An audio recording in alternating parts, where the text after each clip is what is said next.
What's going on YouTube? It's your boy Devin Coates coming to you with another video.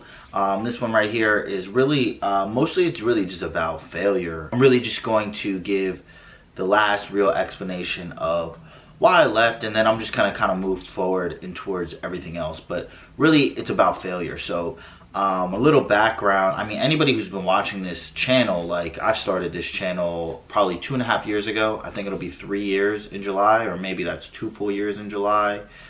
I don't know. I've been doing it for a while. Like last year was like my real year that I really went as hard as I could. And I'm only saying that to say that when I first started, I thought that, you know, I'd make a couple videos, I would find out what people like, and then shit would blow up, I'd be a YouTube sensation. Obviously, I'm not at that point. I had to go through some iterations, you know, and I took a sales job, and that's really what I'm using to supplant my lifestyle that I'm living today. And the YouTube is more on the side. Now, last year, while I was living in Montclair, New Jersey, before I moved to this place, that's really where I feel like I really tried my hardest. That's when I created the 48 days with the 48 laws, which, you know, to be honest, I didn't execute that correctly, but that didn't come out the same way that I envisioned it. But then I took a course.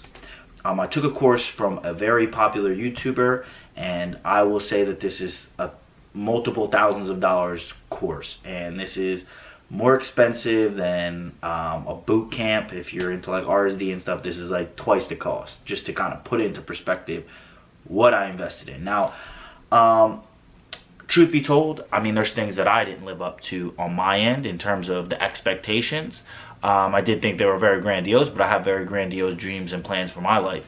I did also feel on the courses side, it didn't really live up to my expectations, what was pitched to me. I thought there was going to be more of a community. I put a couple posts on that Facebook, on the Facebook group. It didn't really work. You know, a lot of the calls were at 11 in the morning, which it's like, I mean, if you have the money to pay, I'll just be straight up, it was 5 G's. If you could spend 5 G's, you got a job. Like, so, I mean, I can't at 11 o'clock and then you're always late. It's like I can't even watch them live. And I could see that in their face, like, why is nobody showing up? It's because you never start on time.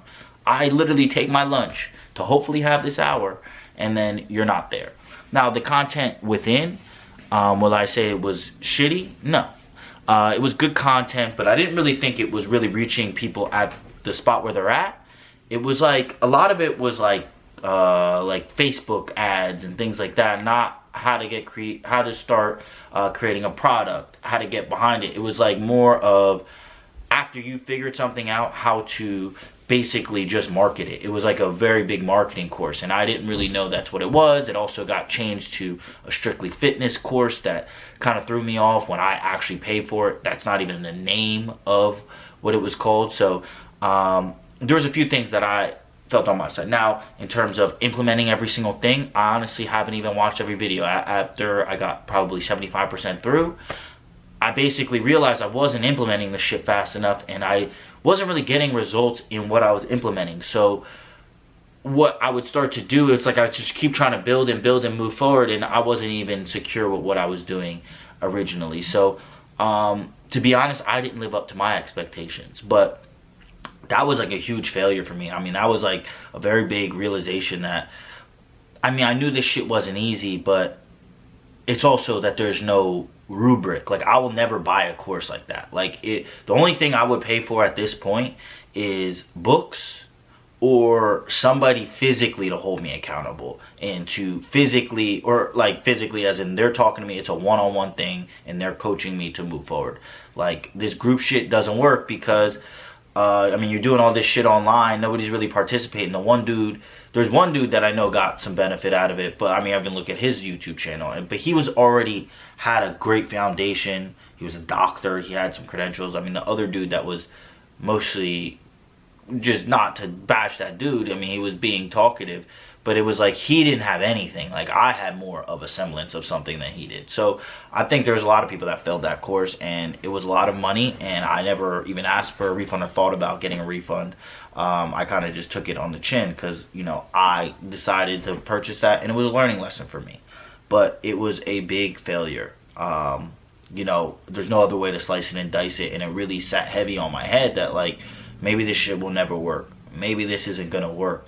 And I mean, I'm even more acceptant of the fact that what I originally thought, or what I was thinking almost a year ago at this point now, yeah, that's probably never gonna happen. But I can evolve, learn skills. You know, my sales skills are getting to a lot better point.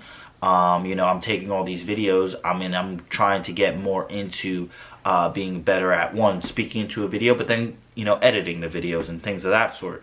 So there are avenues to branch off of. But in the end, it was a failure, and it sat heavy on me emotionally, psychologically. It sat pretty heavy on me.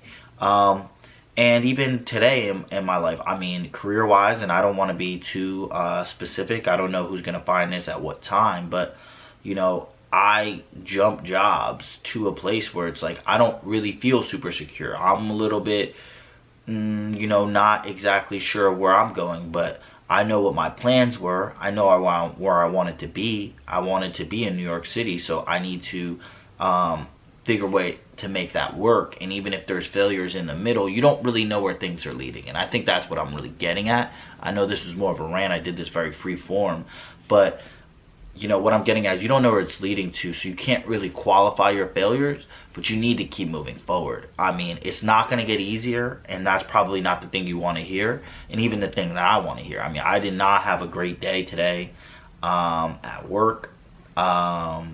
You know, just in general, like, you know, I'm not in the highest spirits at this point. I'm making this video, but I realized that, like, I got to keep moving forward. I got to keep improving myself.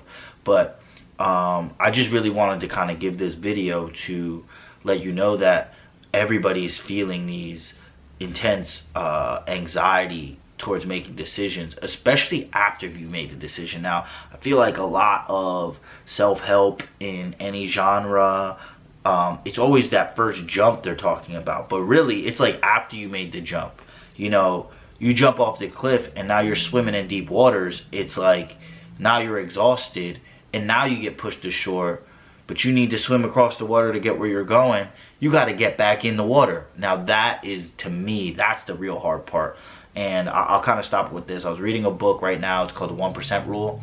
Also, one of the first audio books I got was The Power of Vulnerability by Brene Brown. And actually, I think this quote is in Rising Strong, a different book she has. And vulnerability is actually a talk, but I digress. They were talking about the hardest day is actually day 2 of starting any journey. Is day 2, not day 1, not 3 weeks later. It's the second day, it's the second try, it's the second go, because you've already got smacked in the face.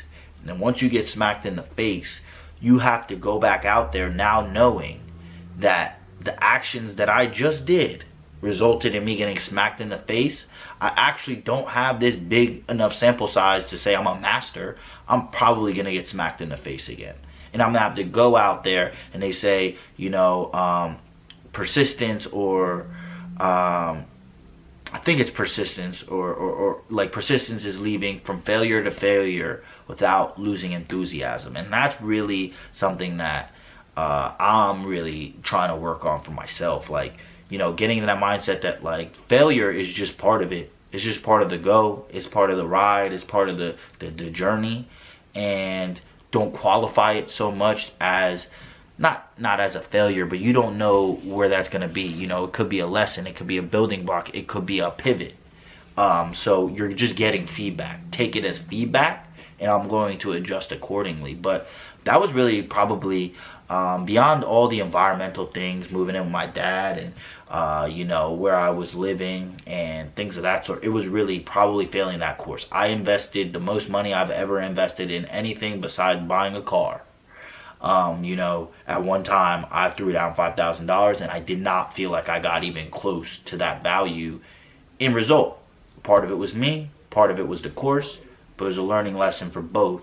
But I don't want to put the person's name out there. I still like the YouTuber. I still buy some of their products.